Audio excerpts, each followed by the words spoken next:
A la ponencia yo la he denominado la crisis o la noche oscura del alma, el cortocircuito necesario para redescubrir el camino a casa. No hay árbol, se dice por ahí, que pueda crecer hasta el cielo sin que sus raíces hayan tocado el infierno. Carl Gustav Jung. Se dice que la humanidad desde sus ciernes se forjó hablando alrededor del fuego, de día sobre cosas prácticas, de noche sobre mitos. Para entender el mito del viaje del héroe de Campbell, es necesario recordar la dualidad de la propuesta del arquetipo sombra de Carl Jung, haya mencionado, ¿no?, como el comportamiento inconsciente, el otro lado nuestro, que está, aunque oculto. Así, también como las distintas culturas ancestrales lo hicieran, por ejemplo, hacia 2700 años atrás, en China, el yin y el yang, como principio filosófico y espiritual, que marca la existencia de dos fuerzas opuestas, pero complementarias en el universo. Y las encontramos tanto en el plano material como en el plano inmaterial. Dicha comprensión nos permitirá un poco situarnos entre lo cotidiano y extracotidiano, lo estable, lo inestable, lo cierto, lo incierto, lo ordinario y lo extraordinario. Si me ayudan poniendo el video, si es que está a la mano, sin audio, mejor. Un poco para que se ve, pero bien. Ajá, va por ahí, va por ahí.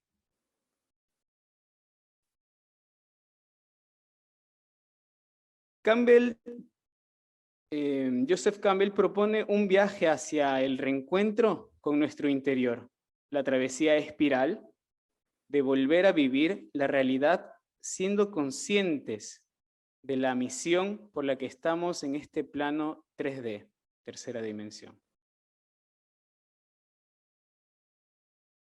El llamado a la aventura a cada persona inicia en el mundo ordinario, su realidad, que también podría referirse, según Alasdair White, a la zona de confort, ese estado en el cual la persona opera con una condición de ansiedad neutral, utilizando una serie de comportamientos para conseguir un nivel constante de rendimiento sin sentido del riesgo. En pocas palabras, la misma rutina de siempre.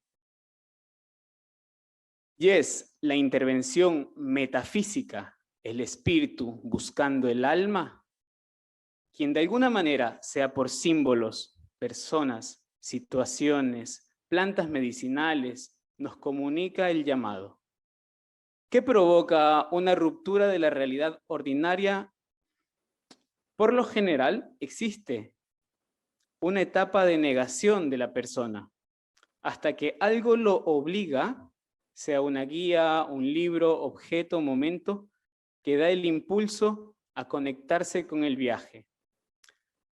La zona desconocida, la salida al mundo extraordinario, inicia en aquella zona la noche oscura del alma, donde se encuentran los obstáculos, tentaciones, rupturas de valores, las sombras, derrumbe de creencias.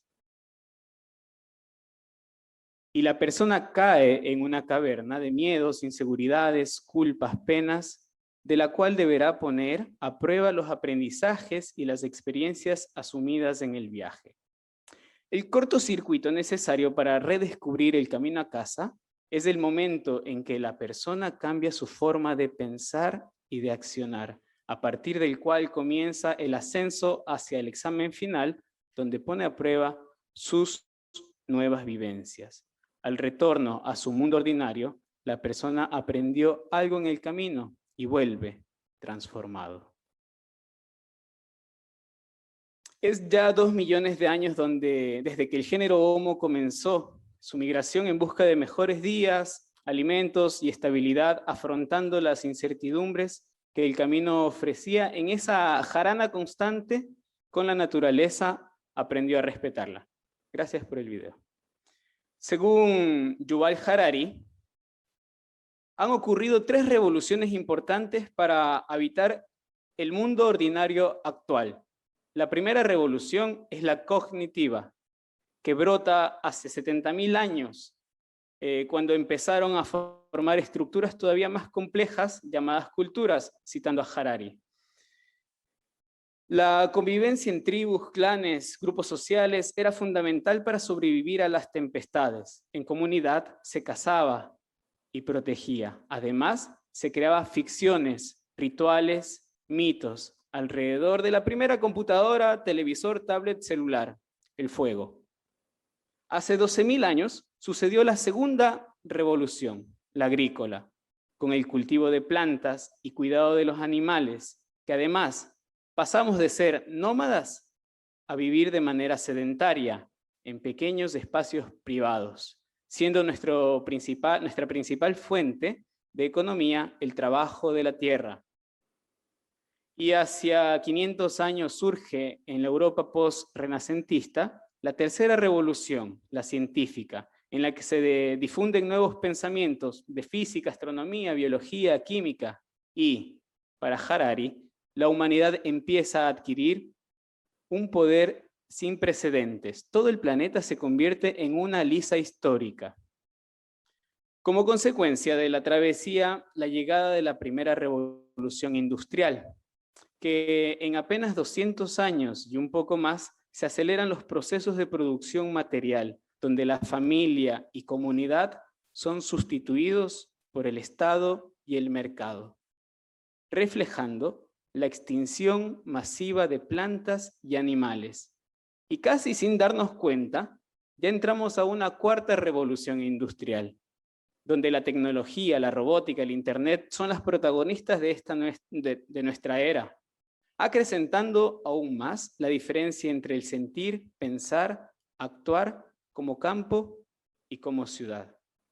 Ahora bien, como construcción teórica desde el teatro, que es mi rama, mi especialidad, Michael Chekhov, en el libro Al actor a manera de contexto, señala: a partir del último tercio del siglo XIX, una perspectiva materialista mundial ha venido reinando con poderío siempre creciente en la esfera del arte, tanto como en el de la ciencia y la vida diaria. En consecuencia, tan solo las cosas que son tangibles, tan solo aquello que es palpable y únicamente cuanto tiene la apariencia externa de los fenómenos de la vida, parece poseer validez bastante para atraer la atención del artista. Esto refleja un distanciamiento con el mundo metafísico, poniendo a priori el pensamiento materialista frío y analítico, según Chekhov, que tiende a coartar el vuelo de la imaginación. Empero, ¿cómo influye la revolución industrial en el teatro? Aquí quiero hacer una pequeña pausa o una acotación, que por lo general al teatro se lo cataloga como un arte escénico de mera entretención, que sí, lo es, en parte, pero también invito acá a que podamos revalorizar el teatro como una ciencia que estudia el comportamiento orgánico del ser humano, profundizando en los conocimientos psicológicos, físicos y afectivos, que depende de un tiempo y un espacio. En otras palabras, el teatro es en sí una radiografía holística de la persona. Volviendo a la pregunta, siendo un suceso que gracias a la aparición de la tecnología se aceleran los medios de producción antes manuales, ahora de artilugios fabriles, el trabajo de los campos se vuelven a las urbes. La forma de construcción se mecaniza, el cuerpo adquiere movimientos periódicos, monótonos. En otros términos, el punto de inflexión está en la ausencia de la expresión sincera y vivencial de las personas que habitamos este tiempo, mas no solo en el ámbito artístico, sino también en la vida diaria. El distanciamiento metafísico debido al enfoque de pensamiento materialista, sumado a la opresión o asfixia del cuerpo y de las emociones, resulta una expresión superficial y aparente, incompleta, desconectada de lo inmaterial. Relacionando el viaje del héroe de Campbell con nuestra realidad global, podríamos decir que el Seagate, o el clima intelectual y cultural de nuestra época, se halla en plena intervención metafísica, camino hacia la noche oscura del alma. La humanidad actual, por primera vez en su historia, posee recursos materiales suficientes para vivir en plenitud colectiva. No obstante, la realidad es distinta. Sin embargo, se podría generalizar en que la humanidad habita la zona de confort en este mundo ordinario, intentando satisfacer a diario los placeres físicos a costa de sus vacíos espirituales.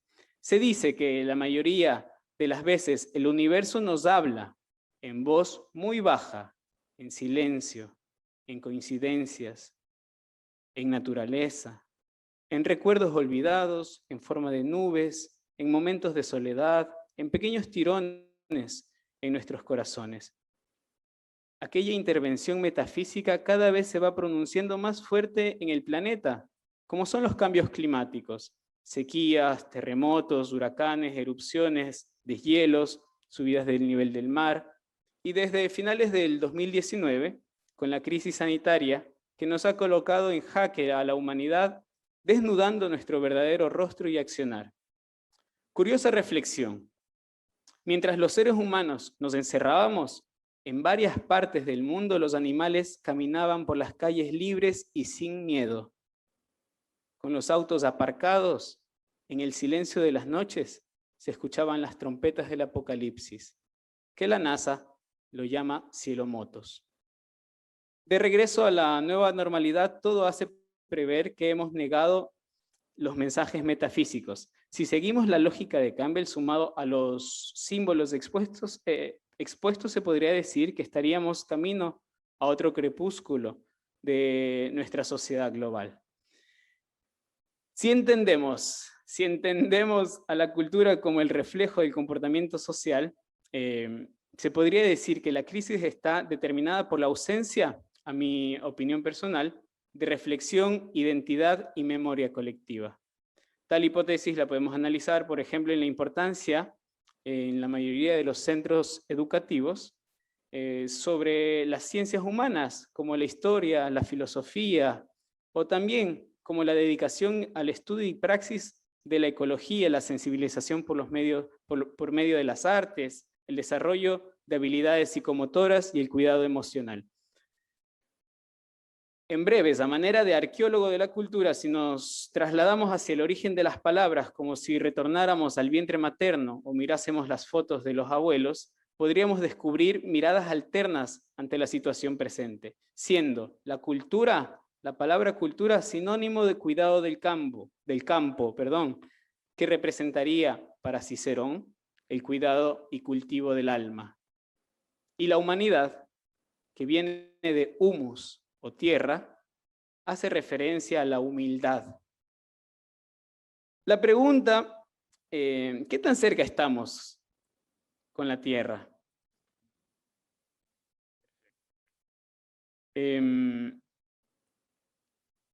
Para la neurociencia también existe la dualidad, la división del hemisferio izquierdo, derecho, que uno representa la lógica y lo material, y el derecho es la mente intuitiva y creativa, ¿cierto? Según el espíritu de nuestros tiempos, se podría decir que a nivel global hemos desarrollado más el cerebro izquierdo que el derecho, provocando un desequilibrio cognitivo. Tal desequilibrio también podemos ver en las corporalidades humanas. Se dice por ahí, a mente sana, cuerpo sano. Por lo general, se evade la cultura física y las actividades de movimiento. Y por el contrario, se busca satisfacer los placeres materiales. Bien, me voy a ir un poquito más abajo. Para la ciencia védica, los seres humanos tenemos centros energéticos básicos, como lo tiene el planeta. Son 7. Si nosotros aprendemos a desbloquearlas, estas emociones, porque cada centro energético tiene, si bien emociones densas y emociones sutiles, si aprendemos a desbloquearlas, podemos encontrar el camino hacia el Kundalini o hacia el espíritu, en pocas palabras. La educación debe redescubrir su comunión con la salud y la cultura. Si nos permitimos entender que con nuestras neuronas, como nuestras neuronas, todo está interconectado. Así como hay una regeneración celular en el cerebro, en el cuerpo, en el planeta, también lo hay en la cultura. Vivimos el inicio de una nueva era en la que el conocimiento está al alcance. Hay que volver nuestra mirada al origen, a recoger los valores perdidos para nutrir la reflexión, identidad y la memoria. Y el reencuentro con la naturaleza, el trabajo en la tierra, el silencio, la escucha, la educación cognitiva, emocional, el uso de la tecnología y la ciencia, la sensibilización, imaginación, creatividad que brinda el arte y la gestión cultural son los pilares para la nueva humanidad, que luego de todo el viaje volverá de retorno a casa. Gracias.